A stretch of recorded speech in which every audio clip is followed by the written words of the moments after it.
Those brakes are smoking quite a bit. They really messed that up. Brownish gold. Well, it sounds like a movie. It's here somewhere. There's so much power. I still can't believe it's my car. What's up, ladies and gentlemen, and welcome to this POV review by AutoTopNL. My name is Max, and today is, well, it's finally the day I'm going to review my own car. My new Audi SQ7 from 2017. I know it's been a while since we uploaded a video of us picking up this car, but I mean, the weather's been really bad, and this is also our like work car. So every car you see on our channel, almost every car, we have to pick it up at the importer or at a dealership or whatever, and this car stays there. So it's quite hard to find a window of opportunity to take some time to film my own car and also drive it for a little while before I review it, because I think that's also valuable to give you guys some info what it's like to drive and own this car. And because I want to keep owning it in the future, we went to a partner of ours called Fleet Access, who specialize in alarm systems and vehicle tracking and stuff like that. Starting this year in the Netherlands, you also need a keyless protector that protects you from relay attacks. We have a, well, it sounds like a movie, but we've got like a gang in the Netherlands, or I think it's in Western Europe, and they steal Audi S and RS cars and do robberies and stuff like that with them because they're fast and safe and whatever.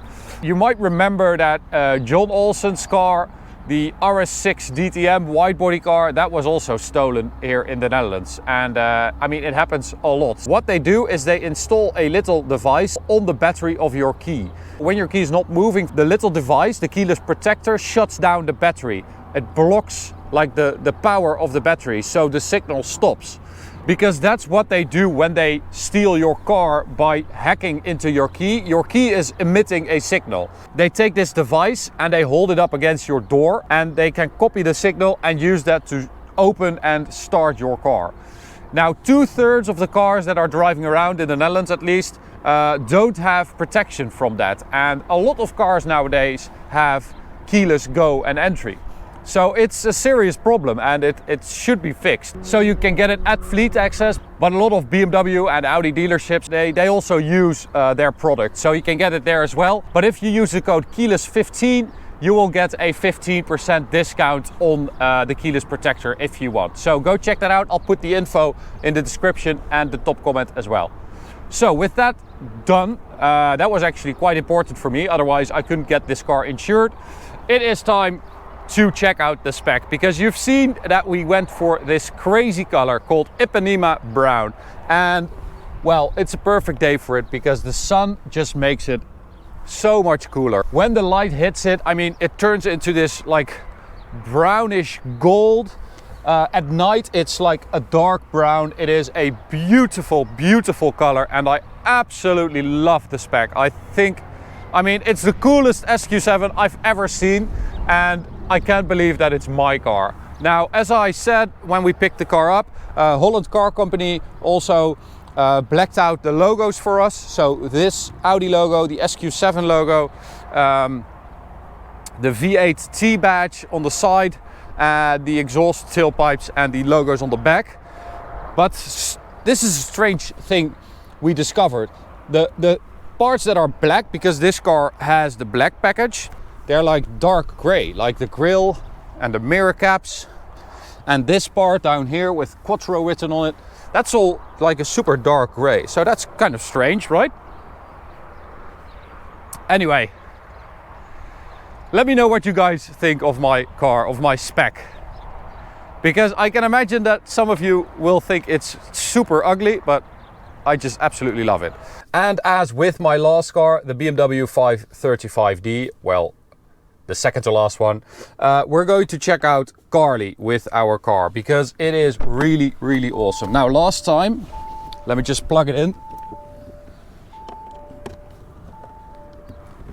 Last time round with the 535D, we did a lot of coding with the car, so we could get features available that aren't available in your car, and that is awesome, of course. But with this car, I wanted to check out the history of the car.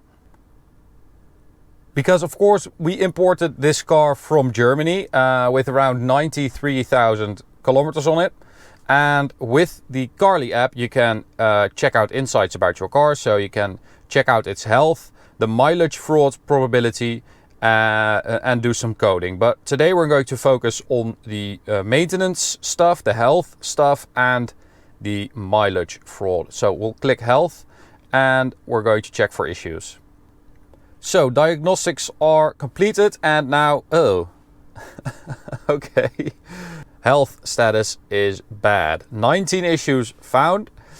We didn't do a test drive when we bought this car, so this would be great to take with you on a test drive. So you just take the Carly with you, you plug it into the car you're thinking about buying, and you get all the health status issues. Let's just check the information electronics. 13 issues. We've got a react immediately at the top, bracket for mobile phone holder. Just check that, 94,000 kilometers. Yeah, that was when we had it. And then we've got be careful, that's the second level. So react immediately, be careful, and not serious. Those are the 3 levels. And well, we've got a lot of stuff here that I don't understand. Control module, invalid data record for language. I mean, that doesn't seem that serious. Engine issues, starter relay, electrical error in circuit, react immediately. Maybe get that checked out soon. Front camera, not serious. And front camera actually works. Okay, so that's nothing too bad. But the great thing about this diagnostics system is that you get all the issues. So if you let the car decide, you only get the issues that are, well, almost fatal. So when it's almost impossible to drive, that's when you get all these error codes in the dash. But with this one, you get all these issues beforehand. Now, all the other systems here are all okay. You can see how much it actually checks. And let's continue to the used car check and get a report of our car. So the used car check has been completed and Carly has detected no tampering. Please check details, and you've got your vehicle identification number check. So they check if the VIN number matches the car you're connected to, which it does. And you've got some more info about the mileage here. So that's it for Carly. As you can see, you can do a lot of different stuff with it and change a lot in your car, figure out a lot. If you're interested in getting one for your own car, you can check out the link in the description or the top comment. So for the wheels, we have these 21-inch 5-spoke Audi Sport Blade wheels, and they look really awesome. This is such a cool design with that little extra spoke on it. We've got Audi S brakes as well. They work perfectly fine on a daily basis. I'm not sure if you start pushing it. And we've got these Goodyear Eagle F1 SUV tires. Now, I wasn't really familiar with this tire, and it's not great in the wet, but it is a super quiet tire. So there's so little tire noise in the car, which is really nice and comfortable. So at the rear, I'm sorry about that, I just washed it, but I think this came out of the freaking car wash thing. So all this like sand, so ugly to look at. At the rear, as I said, we've got those blacked out tailpipes and the black Audi logo with the black SQ7 badge. And I do think it looks really cool in combination with all the other stuff. We've got a black diffuser as well.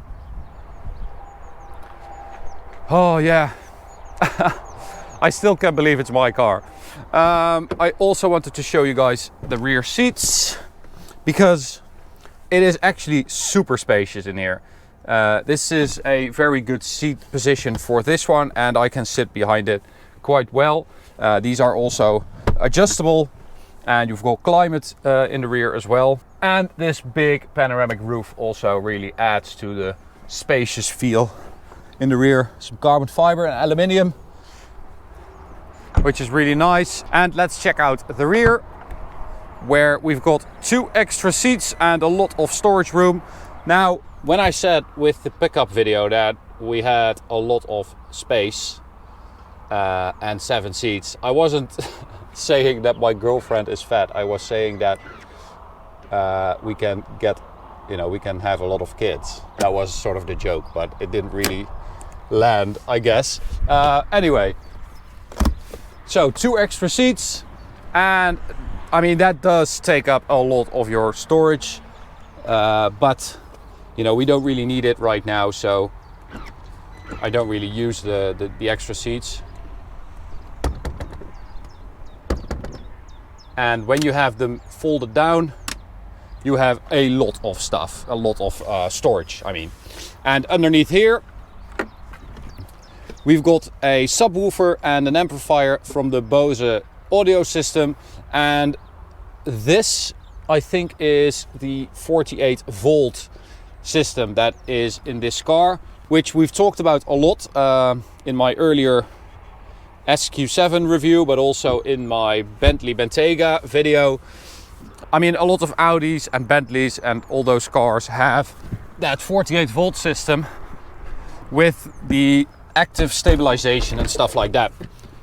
So that's where that sits, which is pretty cool to see. Now let's check out the engine, because of course this is the main reason why we bought this car. The 4-liter V8 diesel, 2 turbos and 1 electric compressor. The 2 turbos sit inside the V, so it has a hot V for better throttle response. And the electric compressor is powered by the 48 volt system as well. That means that we've got 435 horsepower and 900 newton meters of torque, and especially 900, that is a lot. But more importantly, the 900 newton meters is available from 1000 RPM. So that's just over idle. That is why this car feels really, really powerful on a daily basis when you drive it around.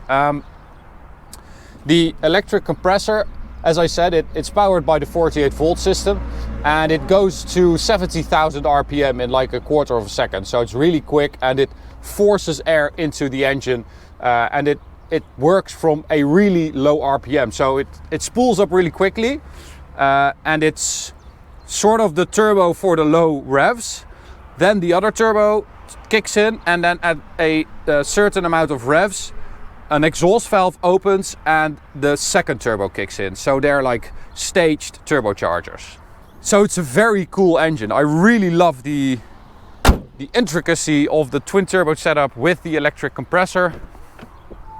And you do really feel that. It feels very, very powerful. Let's talk about a few important options and a few important options we don't have. So I did remember to copy all the options from the sales ad, which is great because now I know all the optional extras this car has, and we'll talk about a few of them. Let's start with the stuff I can see. We have the steering wheel with the flat bottom and this really nice grey stitching. The normal steering wheel, it's just round, and I liked this one better because I think it makes it more like an SQ7 steering wheel. We've got paddle shifters behind that. We've got the carbon fiber inlay in the interior of the dash, on the doors, as I showed you in the rear as well, down here too, and a lot of brushed aluminium. I mean, the interior is nice, but it's not like super luxurious. It's more like, yeah, it's like a bit of Scandinavian design. It's quite minimalistic, but still very, very nice. It's a good place to be. The seats, we've got the sport seats with the Alcantara. Now, I know that if you go for the comfort seats, which are a bit more comfortable and full leather, you can get massaging seats and ventilated seats as well, which we don't have. You can see that because that's where that button is normally. Now, when I talked about this car in my review a couple of years ago, there were a few things that I watched it back now and I'm like, yeah, you're absolutely right. And I still feel that way. The screen here, I mean, you have the big virtual cockpit here, the big dash, all digital, a lot of info in there. And then you put this like, I don't know, A3 screen in there, which is it doesn't feel like it should be in this car. Luckily, you can just hit that button and it disappears, but it's not that great. I think even back in the day, this was a bit old. Anyway, so we don't have ventilated seats and massaging seats. What do we have? We have the black pack on the outside, as I said. We've got the 360-degree camera. We've got the matrix LED lights. So that also means that we have that super smart lighting that makes holes in the light beam so you don't blind other people, which is cool. We've got the Bose sound system with 3D sound. Let's see what else. We've got Audi music interface with adapter for Apple. So that means we also have Apple CarPlay. So when I plug it in, I'll just show you guys. Nowadays it's all like wireless, but this is still with a cable. So it does work pretty quickly. So when I get in the car in the morning, I just immediately plug in my phone, and then we've got all the apps right here. So you've got Spotify and your navigation, Google Maps, WhatsApp, stuff like that. So that works really well. Unplug that. That brings me to this, which is the wireless charger, which is great. Apart from the fact that my phone doesn't fit in it. So that's absolutely useless. What else do we have? We have adaptive air suspension with S-specific configuration, which is really good. The air suspension in this car is one of my favorite things. We have Servotronic, which is the power steering that changes on different speeds. Is absolutely horrible. I'll show you guys later how horrible that is. And we also have the S differential at the rear, which is also pretty cool. So that's it for this stuff, the interior stuff, the exterior stuff. I know it is a bit of a long review, but there is a lot to talk about. If you have any questions about the car or about why I bought it or whatever, just leave a comment and I'll try to answer as much questions as I can. And please, if you see your question, just hit the like button and upvote it so I can see the most liked questions, because that makes it a little bit easier to answer the most important questions. So now I did forget one thing. We have the sound actuator at the rear, which makes it sound like a V8. So this is comfort mode. Let's go to neutral. It's really quiet. And then if we go to dynamic mode, you can hear it changing. And you can actually hear it from the outside. It's here somewhere. So you can hear that they try to, I don't know, make it sound like a powerboat or something like that. You know, it's this really deep V8 sound. And when it came out, I really hated it. But now I actually quite like it. So let's take it for a drive towards the Autobahn. And we'll just keep it in dynamic mode for now.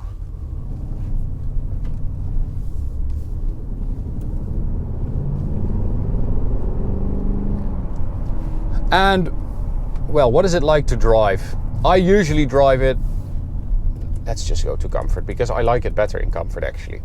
Because it's much more quiet. And you still have the same performance basically. But you also have the air suspension that is higher. So it's much more comfortable. And this is basically how I drive around most of the time. Comfort mode, nice and quiet.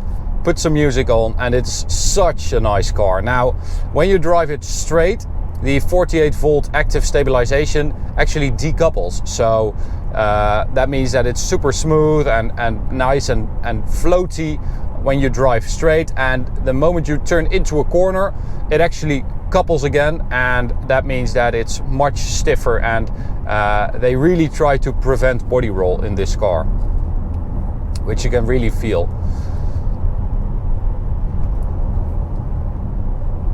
Now, I guess, you know, I have to show you guys dynamic mode a bit, because you do hear more of the sound and the engine.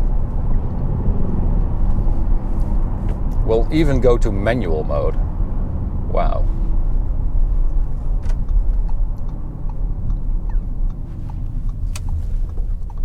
So the cool thing about this car and driving it, oh man, the torque, that is my favorite thing about this car. The way this car goes, it's absolutely mental. It weighs 2,300 kilos. Let's see if we can actually hear that actuator, that sound box. Yeah, you can hear it. 2,300 kilos, so it's pretty heavy, but still it feels so planted and hunkered down, which is really, really good. And as I said, the difference between comfort and dynamic for the chassis is actually pretty noticeable.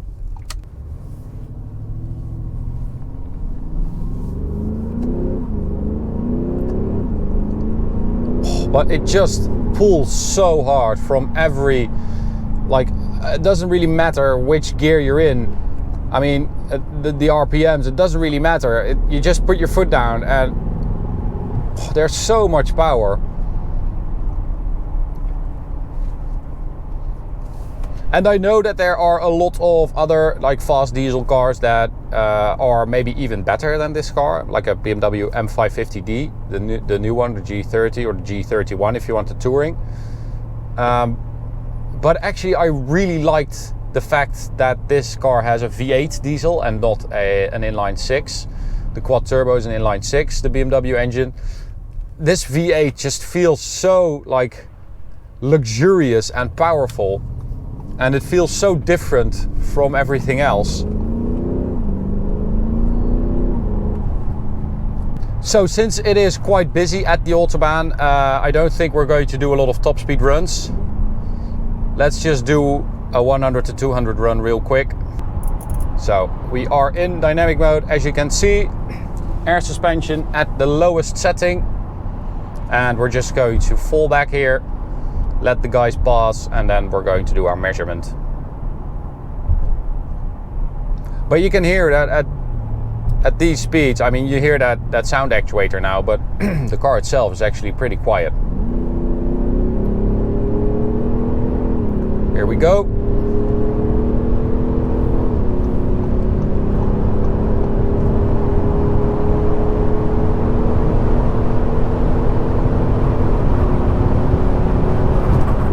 So that's a 14.69, 100 to 200,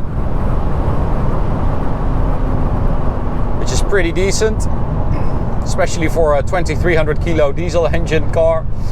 And the one thing I absolutely hate about this car, I forgot about that, is the steering. I mean, look at how aggressively that returns to like center position. It's absolutely ridiculous. And it's something you really, really notice when you drive it. It's super heavy, the steering. So like the center is quite light and numb. There's no feel whatsoever. And then after that first like bit, it suddenly becomes super heavy. And it's really not good. They really messed that up. It's a really bad system. That's 13.99. One last try.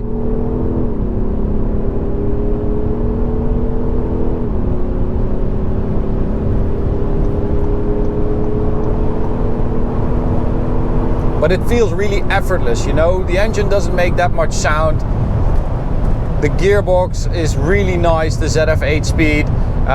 It's just a super nice car to drive every day. It's so practical. It feels more like a big station, a big estate car. More like that than a real SUV, a real off-roader. Like, it feels more like an Audi A6 than a Range Rover. You know what I mean? It doesn't feel that big.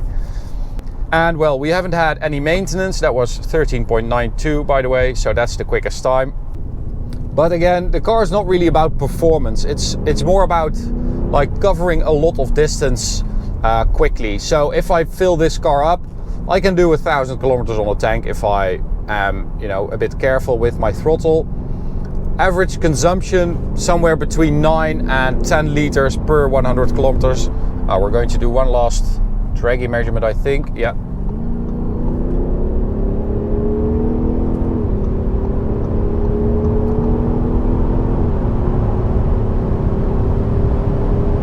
Do we make that before the gas station? I think we do.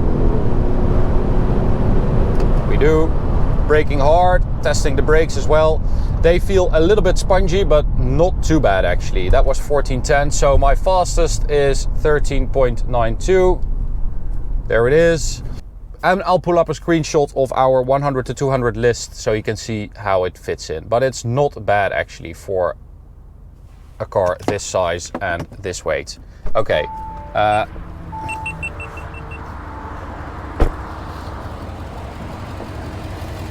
Those brakes are smoking quite a bit. And this is why you should get ceramic brakes. I mean, nobody did. There are so few Audi SQ7 with ceramic brakes. They were an option, but you can see with 2,300 kilos, you can really use them.